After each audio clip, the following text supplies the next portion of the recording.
Assalamualaikum warahmatullahi wabarakatuh.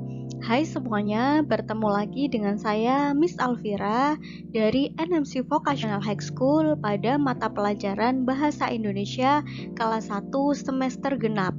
Pada pertemuan lalu kita sudah membahas materi yang sama, yaitu materi teks debat bagian 1.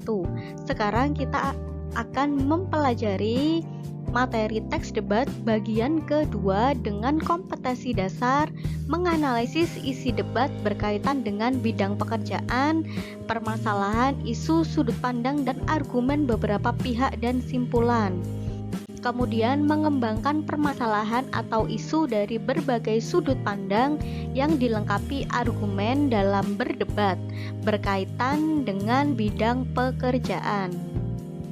Sebelum kita mulai pembelajaran kali ini, kita awali pembelajaran kali ini dengan bacaan basmalah agar pembelajaran kali ini berjalan dengan lancar dan dapat memberikan ilmu yang bermanfaat untuk kalian semuanya.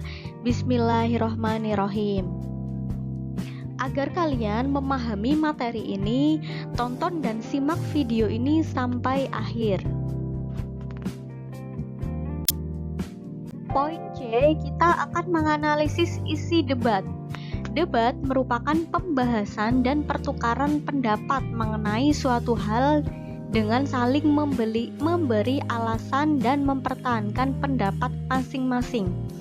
Yang namanya debat berarti berisi sebuah perpaduan argumentasi dari satu pihak ke pihak yang lainnya yang melakukan aktivitas debat, yang mana di dalam debat itu berisi argumen yang berbeda, ada yang pro dan ada yang kontra.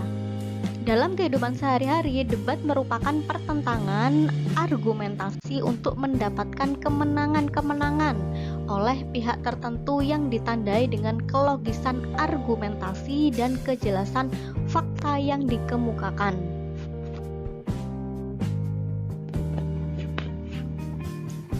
Dalam menganalisis isi debat, yang pertama adalah debat harus menarik para peserta, kemudian sesuai dengan pengetahuan peserta dan memiliki kejelasan, serta sesuai dengan waktu dan situasi.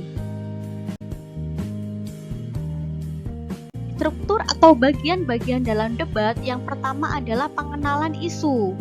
Pengenalan masalah atau isu yang baik untuk bahan debat adalah yang menyangkut kepentingan banyak pihak. Jadi, bukan untuk salah satu atau beberapa pihak saja, namun lebih ke kepentingan banyak pihak. Contohnya seperti teks berikut. Internet dapat dikatakan sebagai salah satu teknologi yang memberi layanan untuk mencari informasi tertentu yang dibutuhkan manusia. Penggunaan internet sendiri sudah sangat umum dan menjadi viral karena internet merupakan kemudahan akses informasi untuk kehidupan manusia. Jadi teks ini itu menyangkut kepentingan banyak pihak, bukan salah satu pihak saja.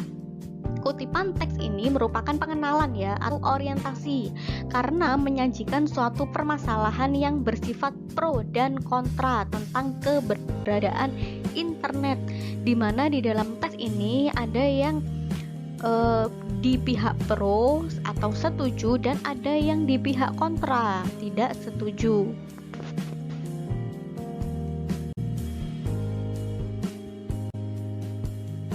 Yang kedua adalah rangkaian dari argumentasi. Rangkaian argumentasi ini menyatakan argumentasi dari pihak yang pro dan pihak yang kontra.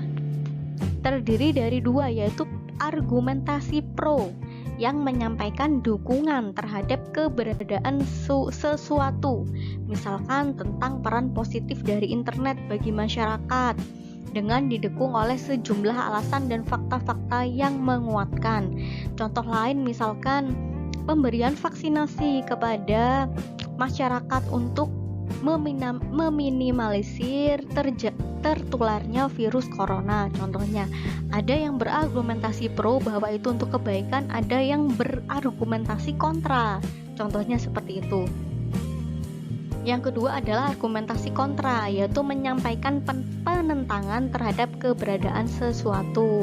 Contohnya berupa pendapat tadi tentang hal negatif dari ada yang menyampaikan kontra tentang dampak negatif dari penggunaan internet, contohnya seperti itu. Atau kalau dalam suasana pandemi ada yang menyatakan kontra bahwa tidak setuju bahwa vaksinasi itu untuk menyangkut kebaikan bersama, contohnya itu misalkan seperti itu.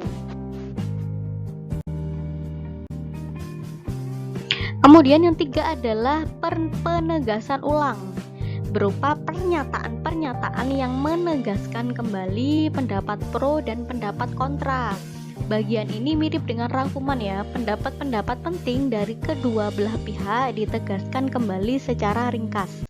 Contohnya masih di contoh internet tadi ya. Kata-kata ini, cuplikan ini menyatakan kembali pendapat penting dari pihak yang pro terhadap keberadaan internet, juga mengemukakan pendapat yang kontra juga. Pendapat kedua belah pihak seharusnya dinyatakan secara berimbang atau imbang, sehingga diperoleh kejelasan tentang kekuatan argumentasi dari masing-masing pihak.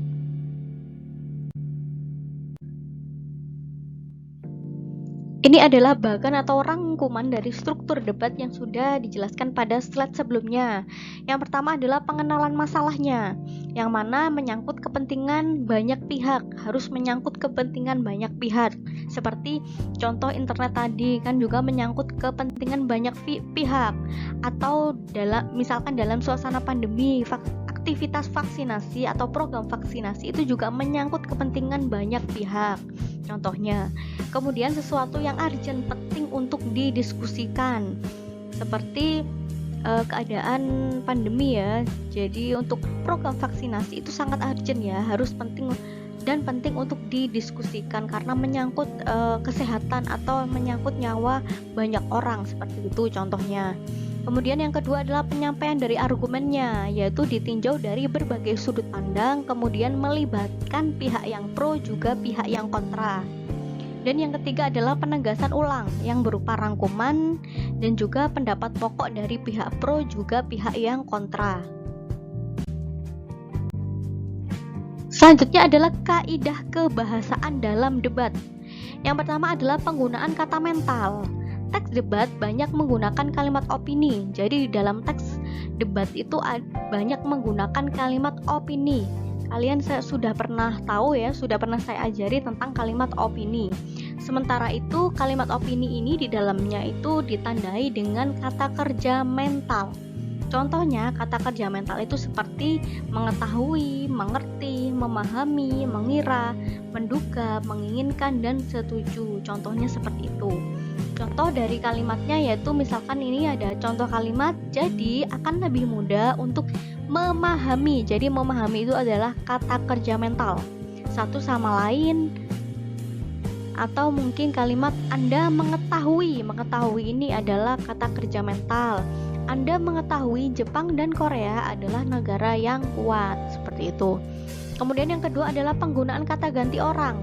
Teks debat termasuk ke dalam jenis teks yang melibatkan dua pihak. Diingat kata kuncinya, teks debat termasuk ke dalam jenis teks yang melibatkan dua pihak yang berinteraksi secara langsung. Oleh karena itu, teks tersebut banyak menggunakan kata ganti orang pertama dan orang kedua.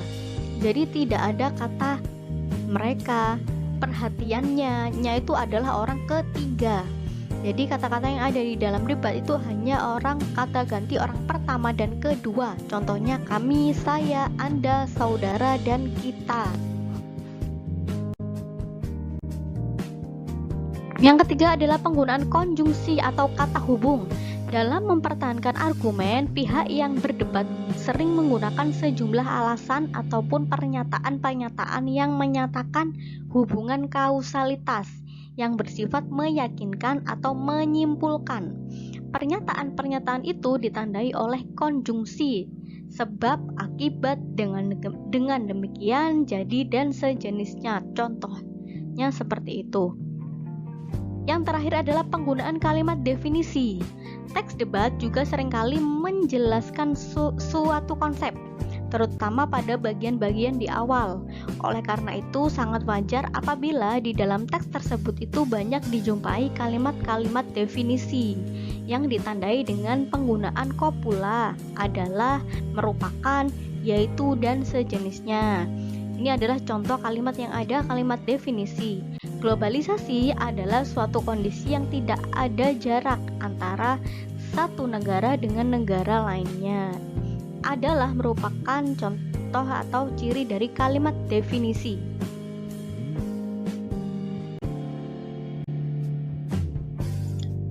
Sekian materi yang bisa saya sampaikan terkait materi bab teks debat. Sebelum kita mengakhiri pembelajaran kali ini, kita akhiri pembelajaran kali ini dengan bacaan hamdalah. Alhamdulillahirabbil alamin. Terima kasih. Wassalamualaikum warahmatullahi wabarakatuh.